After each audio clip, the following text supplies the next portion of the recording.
امروز 9 اپریل است و شما برنامه خبری رادیو زوج را تماشا دارید. من شالوی گلخوجه 15 دقیقه دیگر همراهتان خواهم بود. نخست به سرخط موضوع روز توجه کنید. به مکان نرسید و یا عاقبت نبودن راه مناسب، صدمه مدهش در جنوب تاجیکستان باعث هلاکت و جراحت برداشتن چند نفر شد. جلالدین محمودов بعد رهایی از محبس از وضع داخل زندان، خورد و خوراک و مناسبت زندانها به رادیوی آزادی قصه کرد. وقتی که تغییرات کادری شد در سیستم خب همون سرریاستی محبس خانه واقعا میشه از این صحبت بگیم که 100% همه تغییرات ها هست. عمرشان را درختان ادامه میدهند. باغبان توجیک به یاد 4 جوانگرد خارجی کشته شده در باغش نهال سبزاند. زردالوی پیشپزکی توجیکی است که این زیاده از قریب 70-80 سال عمر می‌بینند. صدمه ماشین بارکشی اورال در ناحیه بالجوان ولایت خطلان جان دستی کم 5 نفر را گرفت و چند کس دیگر را مجروح کرد. حادثه دیروز اتفاق افتاده است. میان هلاک شده ها زنان نیز هستند. زخمیان صدمه در بیمارستان قرار دارند. وضع آنها وزنی ارزیابی میگردد. شاهدان میگویند ماشین بارکش ضمن برآمدن به بلندی چپه شده است. جماعت دهاتی سر خسار کلانترین جماعت بالجوان به حساب میرود ولی راه درستی ماشینگرد ندارد. بنابراین ساکنان مجبورند جان خود را زیر خطر گذاشته با ماشین های اکثرا فرسوده زمان شوروی رفت و آمد کنند. قاسم جومرت توقیف اجرا کننده وظیفه پرزیدنت قزاقستان روز 9 اپریل هنگام مراجعه تلویزیونی به مردم گفت انتخابات روز 9 ایون برگزار می شود. توقیف انتخابات آزاد و منصفانه را کفالت داد اما نگفت که خود او در این انتخابات نامزد خواهد شد یا نه. توقیف 20 مارس یک روز پس از استعفای غیر منتظره نورسلطان نظربایف رئیس جمهوری موقت قزاقستان انتخاب شد. نظربایف 78 ساله که تخمینا 30 سال رهبری قزاقستان را بر عهده داشته است، همانا سروری شورای امنیت قزاقستان و حزب حاکم نور اوتان را در اختیار دارد. رو می‌رویم به موضوعهای دیگر. جلالدین محمودов عضو سابق ریاست عالی حزب حالا در تاجیکستان ممنوع نهضت اسلامی 10 ماه پیش از مهلت به آزادی برآمد.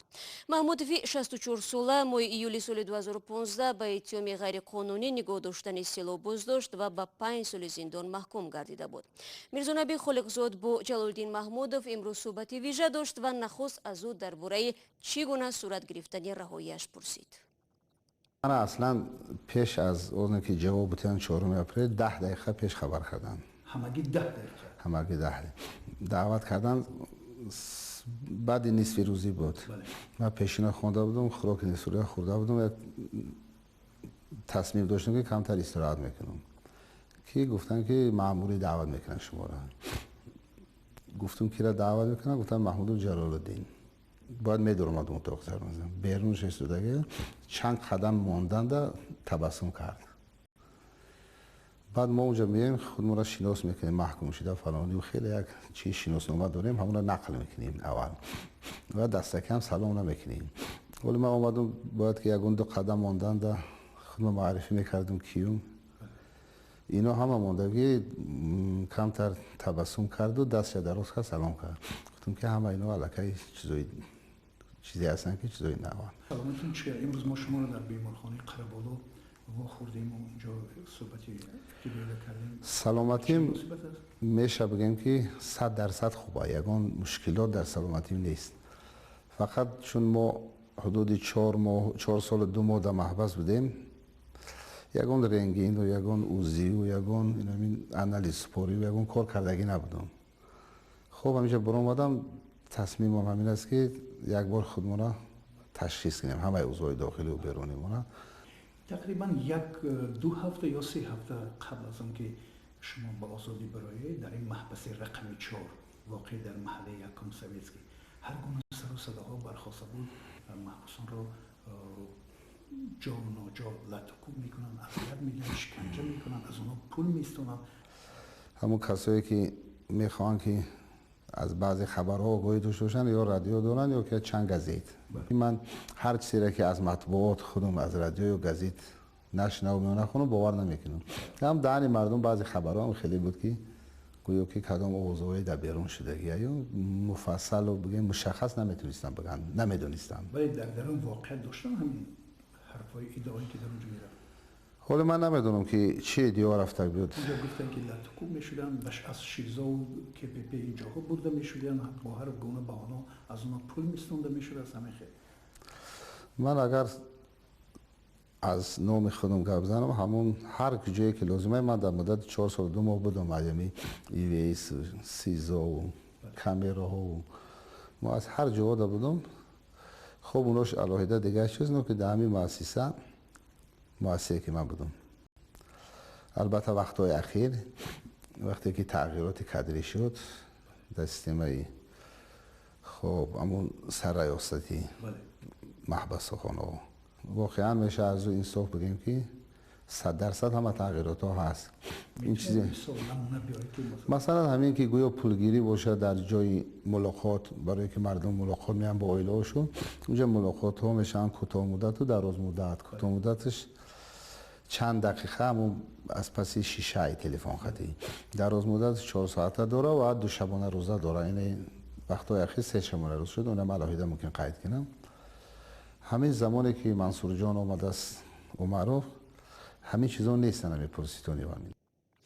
در ادامه صحبت با میرزونبی خالقزاد جلالدین محمودов نقل کرد که بعد اشوب نکومی عبدالحلیم نظرزاده مناسبت نسبت اعضایان بازداشت شده حزب ممنوع نهضت اسلامی در زندان چگونه بود؟ اگر برای شما جالب است پس صحبت مفصل را در آزادی ویدیو تماشا کنید. این برنامه خبری رادیو آزادی است و معمولا در فصل بهار در مناطق کوهستانی تاجیکستان موارد زیادی ریزش ترمه و جاری شدن سیل ثبت می شود که خسارات زیادی را در پی دارد. ولی امسال ساکنان دوشنبه نیز از باران و سیل در هراسند، زیرا به گفته آنها بارانگری های شدید آخر هفته گذشته نشان داد که پایتخت هم در برابر این گونه حادثه ها آسیب پذیر است. عبدالله اشورف موضوع را ادامه می‌دهد. هوای دوشنبه امروز معتدل شده است. همین گل‌های شسته خیابانی اند که درک از بارشات شدیدی چند روزی پیش می‌دهند. مراها پری آب دخترک‌های بچه را پالیچ کرده داره راه می‌گشتن. ساکنان میگویند آن شام در خیابان‌های شهر دریا جاری می‌شد.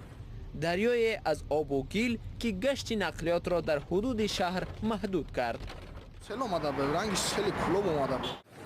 ساکنان در شبکه‌های اجتماعی نوشتند که شب در کوچه ماندند و کار نقلیات جمعیتی محدود شد. آب تا حد زیاد شده بود که حتی داخل ماشین ها رو هم پر کرده بود و ماشین ها اصلا نمی توانستند حرکت کنند و به همین خاطر هیچ اکثر راننده ها قبول نمی کردند، یعنی بله ریسک نمی کردند. الهام جان شریفوف راننده تاکسی است. او میگوید در بعضی کوچه های شهر دوشنبه در روزهای بارانی ماشین راندن مشکل می شود. پایان آب ندارد، مثل آب رفتن و هم خیلی جواب بسیار آب جمع می شود. شهرداری پیوسته برای آماده نبودنش به روزهای بارانی تنقید می شود. هر یک بارانگری شدید کوچه های دوشنبه را از آب سیل پر می کند. سال به سال مسئله ریختن پایان آب در این شهر داغ‌تر می شود. آب جمع شده بود که دای مو بسیار چیکار فهمود قربان ملده اونجایش آب ملده و این برموده نتونید.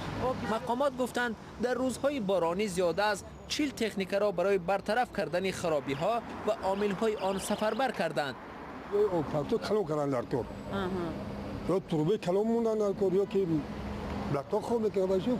هواشناسان از مردم خواستند تا 2 روز دیگر احتیاط کنند، چون که بارشات زیاد می شود، سطح رودها بالا می روند و احتمال سیل فرآید. در ادامه موضوع سیل و آبخیزی کاربران آزادی ویدیو با فرستادن نواری از نویه وسه میگویند الکی 40 گکتار زمین های پخته و دهقانی ساکنان دهه شاهبیکا زیر آب ماندند. نویه وسه بین 2 دریا یاقسو و قزلسو جایگیر است. به قول مصاحبان رادیو آزادی رخنه‌شوی ساحل 3 سال این جانب ادامه دارد و آب دریای یاقسو تا رفت به منزل های مردم نزدیک می شوند. با وجود شکایت های ساکنان تا هنوز مقامات برای انجام کارهای ساحل بندی دست به کار نشدند. مردم نگرانند که بارانگری های امسال می تواند برای آنها پیامد ناگوار داشته باشد. بینندگان عزیز، رقم مخصوصی ما در وایبر و واتساپ همانا در خدمت شماست. اگر میخواهید خبر و عکس و نوار شما در برنامه خبری رادیو آزادی نشر شود، پس با ما تماس بگیرید. شماره تلفنی ما +420 724 056 681. در صورت دریافت خبر، عکس و یا ویدیو ما با شما تماس میگیریم و جزئیات را حتما از شما میپرسیم. در نویای واسه میمون منطقه‌ای که تابستان سال گذشته نقطه آخران سیاحت 4 جهانگرد خارجی شد. ماه ایول سال 2018 این جهانگردان مورد حمله تروریستی قرار گرفتند. باغبانی که چند ساعت پیش از مرگ این 4 نفر با آنها هم نشین بود، با یادشان نهال سبزانده است. تفصیلات را در گزارشی مومن احمدی تماشا میکنیم. من در همین دخترک امریکایی رسمی ولسپیدا کشید، من در ولسپیدا کشید که با دوچرخه اومد. این آخرین پیام سیاحان است که به نظرخان باغبان چند ساعت پیش از مرگ نوشتند. همینجا هر کدامش در همینجا نام شد، دولت شد، من نوشت. میزوری میناتوری بعد انا رسمی من دیل من تاجیکستان، یعنی من تاجیکستان دوست می‌دارم. این سپاسنامه را لورن مناز کتابت کرده است که با معشوق خود جی آستین 29 ایول در دنقره قتل شدند. با گروه 7 نفره آنها در منطقه صفابخش 4 جوان که به گروه دولت اسلامی سوگند صداقت داده بودند حمله کردند. 4 نفر را کشتند و به 3 نفر آسیب رساندند. صد افسوس که همین حادثه ناخوش در همین ناحیه دنقره رخ داد. انا به نهایت ما غمگین هستیم. این اولین بهار است که لورن و جی نمی بینند، اما این دو دلداده در باغ نظرخان خارکشف دوباره زنده می شوند. همین زردالوی پیشپزکی توجیکی است که این زیاده از قریب 70-80 سال عمر می‌بیند. من همین را به خاطر اوراق جی آستین از امریکا شنونده هستم. هر وقتی که من همین درخت سحر از خواب میخیزم و نمای همین درخت هم میبینم من خیال میکنم که با جی آستین امریکایی صحبت میکنم. این باغبان از ناحیه واسه به یاد 4 سیاه نهالها را به همان ترتیب شناند که قبل از فاجعه آنها سری دسترخانش نشسته بودند. من امریکایی بعد وای گلندیا بعد وای سوئد همین خیلی شیشتگی بودیم. من در بانک نظرخان خارکشف میگوید سیاحان صمیمی بودند و رسم و رسوم مردم را رعایت میکردند.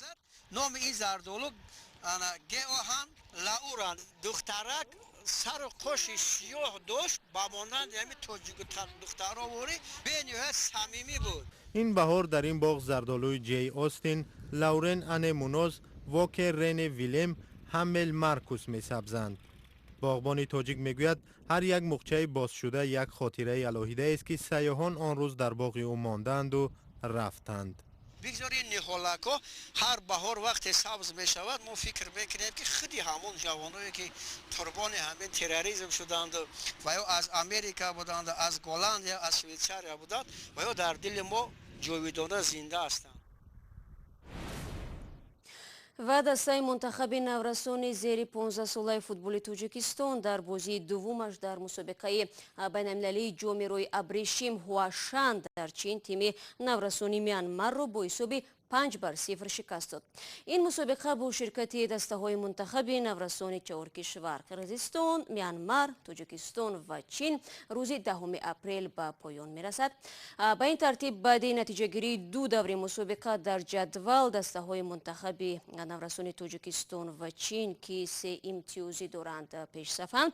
با در نظر داشتی تناسب بهتری توپ‌ها تاجیکستان در جایگاه اول و چین در جایگاه دوم قرار دارند. و با این خبر برنامه امروز را بینندگان عزیز انجام میدیم. شما تا نشر نوبتی برنامه خبری امکان دارید فردا صبح بر وقت نوید بامدادی را تماشا کنید. در این برابر آزادی ویدیو کانال ما در یوتیوب با نوارها و گزارش‌های جالب دارد. وبسایت رادیو آزادی www.azadi.org نیز در خدمت شما عزیزان است. تا ملاقات فردا، خدا نگهدار.